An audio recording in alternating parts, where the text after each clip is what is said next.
Hello friend, this is Shalini Srivastava. स्वागत है आपका टीचिंग लर्नर्स में। फ्रेंड्स, हम इस समय जो है आपकी पेडागोजी पढ़ रहे हैं, वो भी मैथ्स पेडागोजी पढ़ रहे हैं सीटेट की।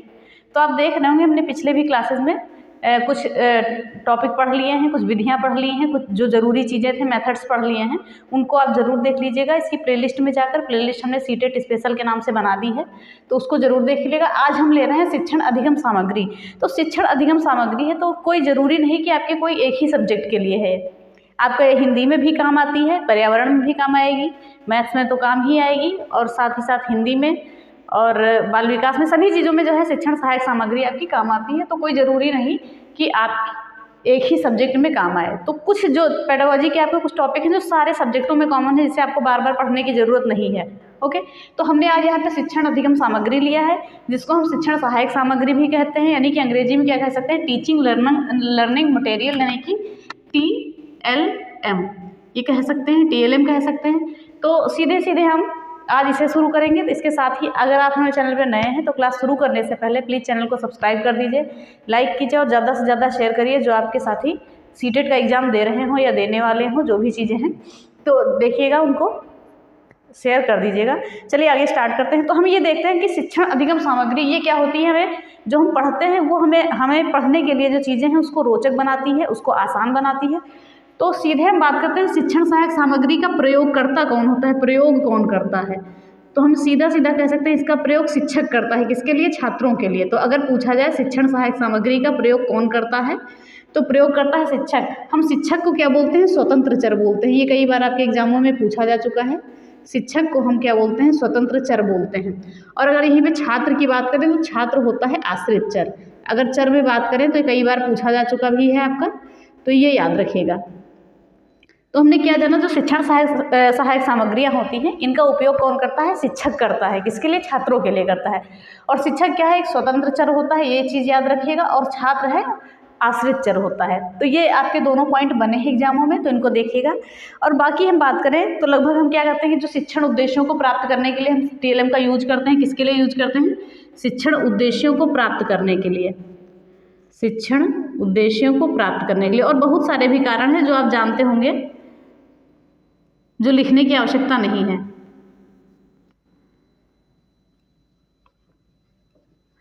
ओके, तो क्या होता है, शिक्षण उद्देश्यों को प्राप्त करने के लिए हम शिक्षण सहायक सामग्री का उपयोग करते हैं। और शिक्षण सहायक सामग्री होनी कैसी चाहिए? छात्रों के समझने हेतु सरल एवं रोचक होनी चाहिए, मनोवैज्ञानिक होनी चाहिए, तर्कशील होनी चाहिए कि अलग उसमें तर्क लगा सकें। तो इन सब चीज़ों के बारे में हम जानते हैं, इनकी विशेषताओं को भी हम जानते हैं। तो सारी चीज़ों को हम देखते हैं। तो आइए सीधे हम विशेषताओं को देख लेते हैं, इनके बारे में जान लेते हैं। उसके बाद हम इसके प्रकारों पे आएंगे। जो हमारे सबसे इंपॉर्टेंट बनेंगे वो प्रकार ही बनते हैं। ओके, तो पहले कुछ विशेषताओं को जान लेते हैं इसकी पृष्ठभूमि को समझने के लिए। तो हम पहले शिक्षण सहायक सामग्री की या शिक्षण अधिगम सहायक सामग्री के जो भी चीज़ हैं उसके हम विशेषताओं पे आ जाते हैं, उनकी चीज़ों को हम जान लेते हैं। उसके बाद हम प्रकार पे आएंगे जो हमारे लिए सबसे महत्वपूर्ण बनेंगे। इनसे भी आपके स्टेटमेंट बन जाते हैं। तो सीधे सीधे क्या देखते हैं कि जो शिक्षण सहायक सामग्री है या शिक्षण अधिगम सामग्री है या TLM है, तो सीधे सीधे हम TLM बोलते हैं। जो TLM है वो क्या होना चाहिए? मनोवैज्ञानिक होना चाहिए। ओके, रोचक होना चाहिए कि बच्चे उसमें रुचि ले। अगर उन्हें किसी भी सब्जेक्ट के लिए कोई भी TLM का यूज किया गया है तो बच्चे उसमें जब तक रुचि नहीं लेंगे तब तक चीज़ों को सीखेंगे नहीं। तो रोचक होना चाहिए। प्रेरक होना चाहिए, बच्चों को ऐसा हो कि बच्चों को प्रेरित करे, जो TLM है बच्चों को प्रेरित करे सीखने के लिए। और व्यवहारिक होनी चाहिए, यानी कि बच्चों के व्यवहार में होनी चाहिए। और मितव्ययी यानी कि कम खर्चे वाली होनी चाहिए। तो सीधा सीधा हमने क्या देखा कि शिक्षण अधिगम सामग्री जो है TLM जो है मनोवैज्ञानिक होनी चाहिए, रुचिपूर्ण होनी चाहिए यानी कि रोचक होनी चाहिए, प्रेरक और व्यवहारिक और मितव्ययी होनी चाहिए। तो इन चीज़ों को हम जान लेते हैं। फिर आगे देखते हैं जो शिक्षण सहायक सामग्री है वो सहज, सरल एवं स्पष्ट होनी चाहिए, जिससे बच्चों को सीखने में, छात्रों को सीखने में दिक्कत ना आए। कैसी होनी चाहिए? सहज, सरल एवं स्पष्ट होनी चाहिए। फिर आगे हम देखते हैं कि शिक्षण सहायक सामग्री ऐसी होनी चाहिए जो छात्रों में पुनर्बलन लाए। ओके, तो इसका महत्व भी हम मान सकते हैं कि शिक्षण सहायक सामग्री जो है TLM जो है छात्रों में पुनर्बल लाती है। तो ये चीज़ें हो गई। फिर आगे हम देखते हैं बच्चों में ऐसी होनी चाहिए कि कल्पनाशीलता का विकास करे, या महत्व भी हो सकता है कि TLM जो है बच्चों में कल्पनाशीलता का विकास करता है, निरीक्षण करता है और निरीक्षण शक्ति उनमें प्रदान करता है और तर्क शक्ति प्रदान करता है। तो ये चीज़ें हो गई। फिर व्यक्तिगत विभिन्नता को ध्यान में रखते हुए TLM का प्रयोग करना चाहिए। ओके, फिर देखते हैं अनुशासन अनुशासन बनते हैं किससे, जब टीएलएम का यूज करते हैं तो बच्चे अनुशासित होकर पढ़ते हैं। और फिर प्रकरण से संबंधित होना चाहिए, जो भी हम टीएलएम का यूज करें वो हमेशा प्रकरण से हमारे संबंधित होना चाहिए और बच्चों से ये अपरिचित नहीं होना चाहिए। ओके, तो ये चीज़ें हो गई। चलिए एक बार हम और देखते हैं, फिर हम सीधे आते हैं प्रकारों पे। तो हम देखते हैं शिक्षण सहायक सामग्री या टीएलएम कैसे होने चाहिए। मनोवैज्ञानिक होने चाहिए, रोचक होने चाहिए, व्यवहारिक होने चाहिए, प्रेरक और मितव्ययी होने चाहिए, सहज सरल एवं स्पष्ट होने चाहिए। ऐसे होने चाहिए जो छात्रों में पुनर्बलन पैदा करें या पुनर्बलन लाए, और ऐसे होने चाहिए जिसमें छात्रों में कल्पनाशीलता का विकास हो, निरीक्षण शक्ति का विकास हो और तर्क शक्ति का विकास हो, और छात्रों की व्यक्तिगत विभिन्नताओं को ध्यान में रखते हुए टीएलएम का यूज करना चाहिए। फिर आगे देखते हैं अनुशासित टीएलएम हो, यानी कि बच्चे उससे अनुशासन में आएँ और अच्छे से बैठ के पढ़ें। फिर आगे देखते हैं कि प्रकरण से संबंधित होने चाहिए टीएलएम, और बच्चों से जो है अपरिचित नहीं होने चाहिए, ना ही पाठ्यक्रम से अपरिचित होने चाहिए, जो है पाठ्यक्रम के अनुरूप ही होने चाहिए। टीएलएम जो भी है पाठ्यक्रम के अनुरूप हो। तो हमने इस सब चीज़ों को देख लिया। अब हम सीधे आते हैं प्रकार पे, जो आपके बहुत ज़्यादा इंपॉर्टेंट है। उन चीज़ों को जानते हैं किस में कौन से आएंगे टीएलएम। चलिए आगे देखते हैं। तो हम देखते हैं जो टीएलएम का हम वर्गीकरण करते हैं वो कुछ आधारों पर करते हैं, जैसे प्रकृति और इंद्रियों के आधार पर करते हैं, तकनीकी आधार पर और प्रेक्षण के आधार पर। तो हम देखते हैं प्रकृति या इंद्रियों के आधार पर हम 3 भागों में इसका वर्गीकरण करते हैं टीएलएम का, और तकनीकी आधार पर भी हम 3 वर्गीकरण करते हैं 3 भागों में, और प्रेक्षण के आधार पर हम 2 भागों में वर्गीकरण करते हैं। तो देखिए इंद्रियों के आधार पर हमारी कौन कौन सी सामग्री आती है। दृश्य सामग्री, दृश्य शिक्षण सामग्री, ओके, या शिक्षण अधिगम सामग्री लिख सकते हैं। तो हम दृश्य लिख सकते हैं, श्रव्य लिख सकते हैं, और कौन कौन सी, और श्रव्य और दृश्य दोनों, श्रव्य दृश्य एक में ही, श्रव्य दृश्य शिक्षण, यहाँ पे लिख देते हैं शिक्षण सहायक सामग्री। तो इन चीज़ों को आप जानिए कि प्रकृति या इंद्रियों के आधार पर 3 तरीके की टीएलएम होते हैं। दृश्य यानी कि दृश्य शिक्षण सामग्री, श्रव्य शिक्षण सामग्री और श्रव्य दृश्य शिक्षण सहायक सामग्री। तो ये चीज़ें हो गई। फिर आगे देखते हैं तकनीकी आधार पे भी 3 प्रकार के होते हैं। कौन कौन से होते हैं। सरल हार्डवेयर,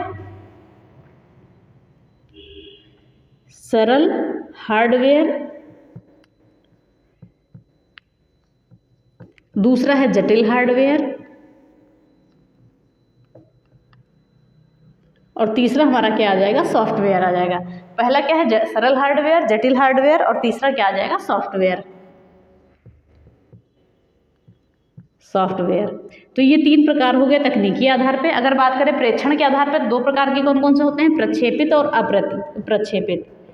प्रक्षेपित शिक्षण सहायक सामग्री और अप्रक्षेपित। तो ये चीज़ें हो गई, और जिसमें से हमारे लिए जो सबसे इम्पॉर्टेंट बनती हैं वो ये प्रकृति या इंद्रियों के आधार पर इसमें से पूछा जाता है हमारा क्वेश्चन, और या तो ये प्रेक्षण के आधार पर प्रक्षेपित या अप्रक्षेपित ये पूछा जाता है। तो ये तो तीसरा नंबर आपका, और पहला नंबर तो बहुत ज़्यादा इंपॉर्टेंट है। तो इन तीनों को हमने देख लिया। पहले हमने देखा प्रकृति या इंद्रियों के आधार पर श्रव्य दृश्य सामग्री, और श्रव्य दृश्य और दृश्य और श्रव्य तीनों अलग अलग हो गए। फिर उसके बाद हम तकनीकी आधार पर देख लेते हैं सरल हार्डवेयर, कठिन हार्डवेयर और सॉफ्टवेयर हो गया।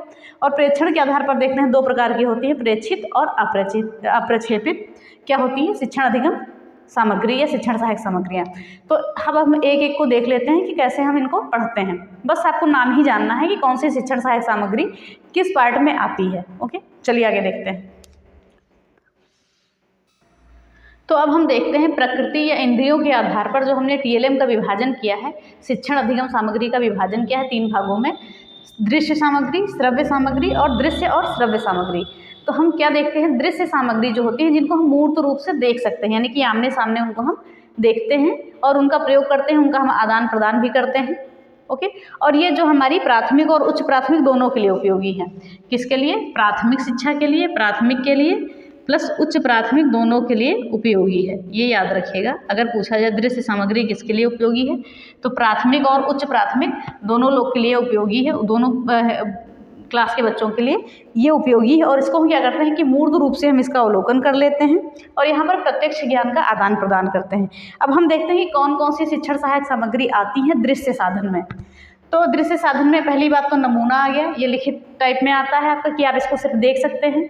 ओके, लिखित रूप में होता है। और ये क्या होता है, मॉडल आप जानते ही हैं, सैंपल यानी कि चित्र भी कोई देखेंगे दृश्य सामग्री में ये देखने के ही काम आएगी। ग्राफ हो गया, मानचित्र है, प्रतिमान है, पोस्टर, ग्लोब, पाठ्य पुस्तक, एपिडायस्कोप जो भी है ये जो है छोटे चित्रों को बड़ा करने के काम आता है। यहाँ पे लिख देते हैं, एक मिनट सॉरी, छोटे चित्र को ये बड़ा करता है, छोटे चित्र को बड़ा।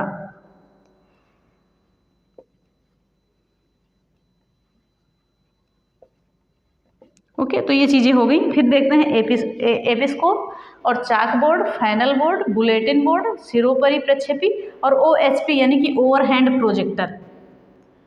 ओवर हैंड प्रोजेक्टर ये समझिएगा, ध्यान से लिखा, ढंग से लिखा नहीं है तो बोल रहे हैं उसमें समझ जाएगा। तो सिर्फ आपको इसमें क्या याद करना है, नाम याद करना है, ये नहीं याद करना है कि कौन से काम आते हैं, ये सब कुछ नहीं, बस आपको ये याद करना है कि दृश्य सामग्री के अंतर्गत कौन कौन सी सामग्री आती हैं, बस उन्हें नाम याद करने। इन्हीं नामों में से आपका डायरेक्ट क्वेश्चन बन जाते हैं।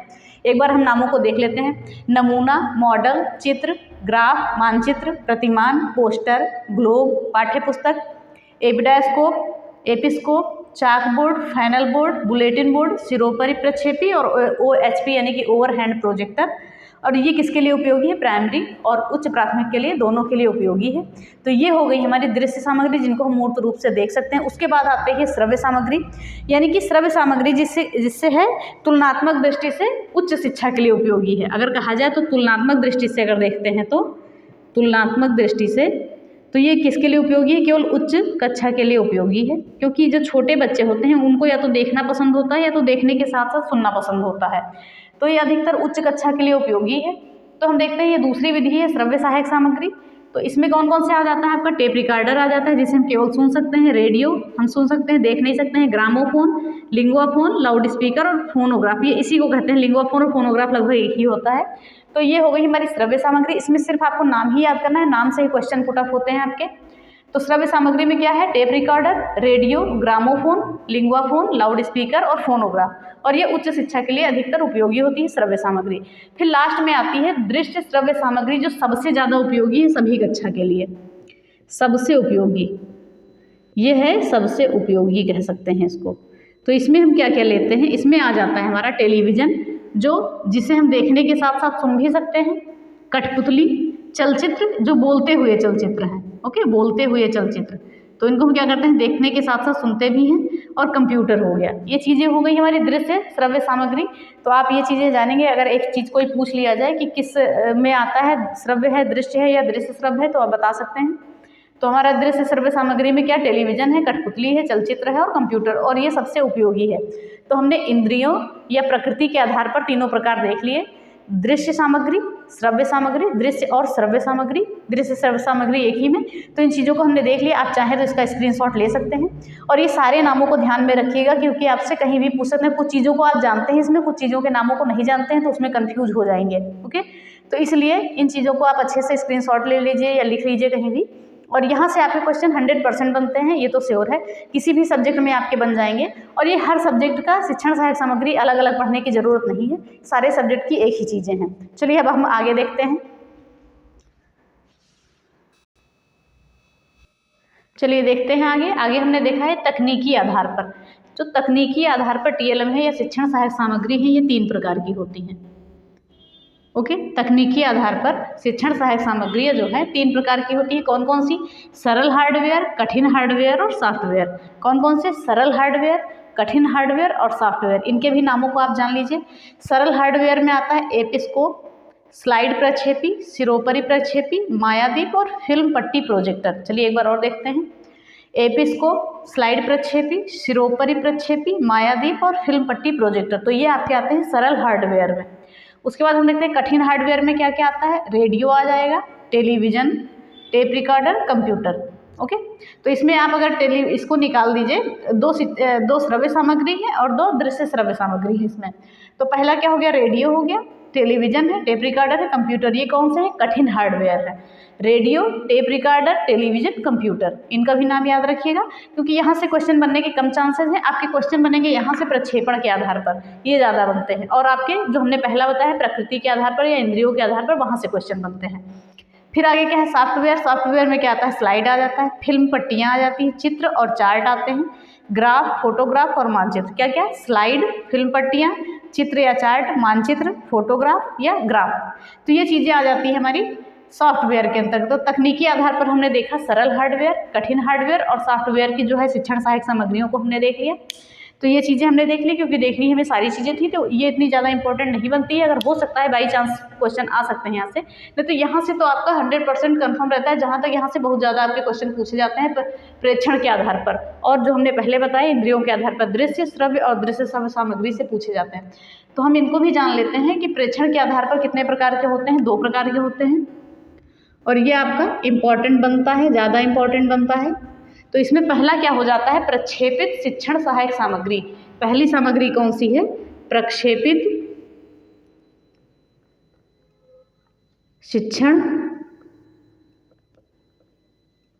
सहायक सामग्री या शिक्षण अधिगम सामग्री भी बोल सकते हैं। तो हमारा पहला पार्ट ये हो जाता है प्रक्षेपित शिक्षण सहायक सामग्री या शिक्षण अधिगम सामग्री, और दूसरा हमारा जो है अप्रक्षेपित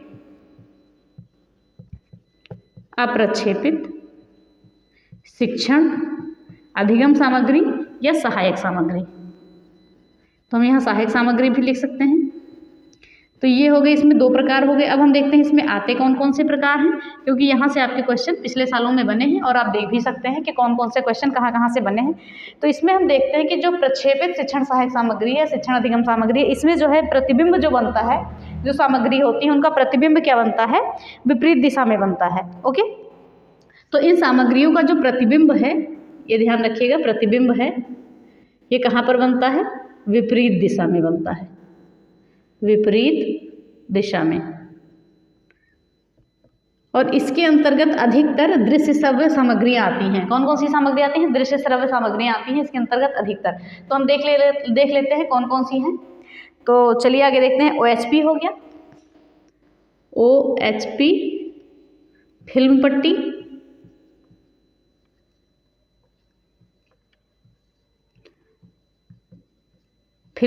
OHP और फिल्म पट्टी आ गई। और इसके आगे क्या आती है, स्लाइड आ जाता है आपका, फिल्म स्ट्रिप आती है, पट्टी नहीं आती है, स्ट्रिप या स्ट्रिप या पट्टी बोल सकते हैं, फिल्म स्ट्रिप, स्लाइड। इन नामों को, सभी नाम को ध्यान से याद रखिएगा। OHP यानी कि overhead projector, film strip, slide, और बात करें आपकी एपीडाइट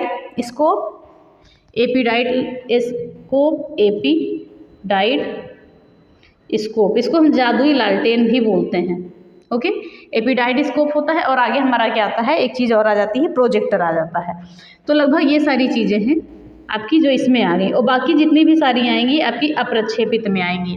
बस इतना आपको याद करने की ज़रूरत क्या है, इनको याद करने की ज़रूरत है, इसको याद करने की ज़रूरत नहीं है, क्योंकि आप इतने नाम याद कर लेंगे तो आपको बाकी की जो भी सामग्रियाँ आएंगी सभी शिक्षण सामग्रियाँ अप्रक्षेपित में आ जाएंगी। तो हमने क्या देखा, प्रक्षेपित शिक्षण सहायक सामग्री में प्रतिबिंब जो है विपरीत दिशा में बनता है।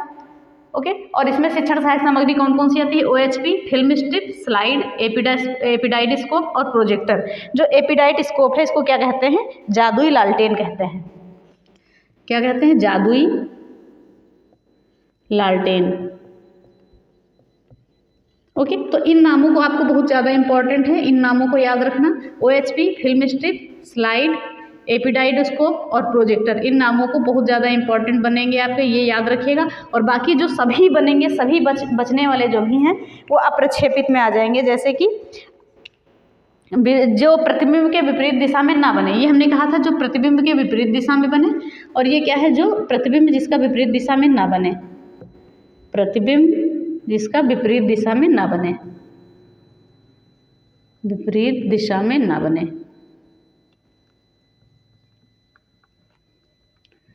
कौन कौन से आ जाएंगे इसमें, सभी दृश्य और श्रव्य सामग्री, सभी इसके अंतर्गत आ जाएंगी आपके अप्रक्षेपित के अंतर्गत। बस इतना ही आपको याद रखना है इसमें। ओके, तो ये चीज़ें हो गई, ये चीज़ें हमने जान लिया, ये हमारे हो गए TLM। चलिए एक बार और इसको देख लेते हैं। प्रेक्षण के आधार पर 2 प्रकार की प्रक्षेपित और अप्रक्षेपित शिक्षण सहायक सामग्री है। तो प्रक्षेपित में क्या है, प्रतिबिंब जो है विपरीत दिशा में बनता है, और अप्रक्षेपित में है प्रतिबिंब विपरीत दिशा में नहीं बनता है। ओके, तो इसमें कौन कौन सी शिक्षण सहायक सामग्री आती है, प्रक्षेपित में OHP, फिल्म स्ट्रिप, स्लाइड और एपीडाइट स्कोप और प्रोजेक्टर आते हैं। एपिडाइडस्कोप को जादुई लालटेन भी कहते हैं। और अप्रक्षेपित में है आपकी सभी दृश्य और श्रव्य सामग्रियाँ आ जाती हैं। ओके, सभी दृश्य और श्रव्य सामग्रियाँ आ जाती हैं, इसमें प्रतिबिंब जो है विपरीत दिशा में नहीं बनता है। तो ये हो गए आपके सभी शिक्षण अधिगम सामग्री यानी शिक्षण सहायक सामग्री, सभी को हमने जान लिया। आपके लिए सबसे ज़्यादा इंपॉर्टेंट इंद्रियों के आधार पर और प्रक्षेपण के आधार पर या प्रक्षेपीय आधार पर हैं। तो इन चीज़ों को भी देखिएगा। तो हमने ये चीज़ें खत्म कर ली। हर सब्जेक्ट का आपको अलग अलग पढ़ने की ज़रूरत नहीं है, सभी सब्जेक्ट के लिए एक ही शिक्षण सहायक सामग्री आपकी काम आएगी, बस कुछ चीज़ें अलग होंगी। बाकी जो क्वेश्चन आपके पूछे जाएंगे वो पूछे जाएंगे दृश्य या श्रव्य, दृश्य श्रव्य, तो उसमें से तो कोई सामग्री अलग हो नहीं सकती कि अगर हिंदी में यूज होगी तो दृश्य वाली श्रव्य में चली जाएगी, ऐसा तो कुछ है नहीं। तो ये सारी चीज़ें हैं, तो हमने ये देख लिया। तो ये एक हमारा महत्वपूर्ण टॉपिक खत्म होता है जो सभी सब्जेक्ट के लिए आपका इम्पोर्टेंट है। तो कोई पार्टिकुलर ये एक सब्जेक्ट के लिए नहीं है, लेकिन हम थंबनेल में आपका मैथ पेडागोजी ही डालेंगे क्योंकि अभी हम मैथ पेडागोजी ही पढ़ा रहे हैं। कल हो सकता है हम आपको नई राष्ट्रीय शिक्षा नीति पढ़ाएं, क्योंकि वो आपके टीचिंग एग्जाम से लेके किसी भी एग्जाम में पूछा जाता है, क्योंकि टीचिंग एग्जाम में थोड़ा ज़्यादा पूछते हैं। तो उन चीज़ों को देखते हैं। तो चलिए ज़रूर बताइएगा कमेंट बॉक्स में क्लास कैसी लगी। और हमारी टेलीग्राम आईडी है teaching learners by Shalini Srivastava, इसको ज्वाइन कर लीजिए और इस पर आपको सभी वीडियो की लिंक मिल जाती है। और अधिक से अधिक क्लास को शेयर करिए, क्योंकि आपके लिए बहुत ही इंपॉर्टेंट बनेगी। जो भी सीटेट के छात्र छात्राएं हैं या टेट में भी आपके ये पूछे जाते हैं, कहीं और भी जो भी टीचिंग एग्जाम है केवीएस की आपकी वैकेंसी आने वाली है, हो सकता है उसमें भी ये सारी चीज़ें तो पूछी जाएंगी। तो अच्छे से पढ़ते रहिए, इसको ज़रूर पढ़िए और शेयर भी करिए और कमेंट में ज़रूर बताइए क्लास कैसी लगी। तो प्लीज़ चैनल को लाइक शेयर और सब्सक्राइब करें, बेल आइकन दबाना ना भूलें। धन्यवाद, जय हिंद।